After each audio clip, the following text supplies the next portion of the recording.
Eulen taldeko txirrindularia txapeldun berria elite mailan, zorionak. Eta, bueno, konta iguzu, Eulen taldekoa oso ondo egin du, bete egin du podiuma eta zuri tokatzen zaizu lehenengo postua, baina, bueno, nola planteatu duzue lasterketa? Gain eskerrik asko eta, bueno, azkenien Natxo Maitek istripu bat izan zauen eta gaur apur bat bere sentsazioak ikusi karreran zelan ziezen, bai egiza da guk azkenengo zubidan gure baza bera zala.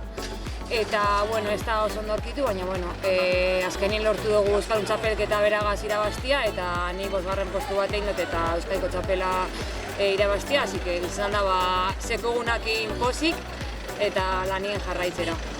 Ez da erraza beti korritzea beste maiekin, jurorekin, batez ere hainbeste maila demostratzen dutela, ezta?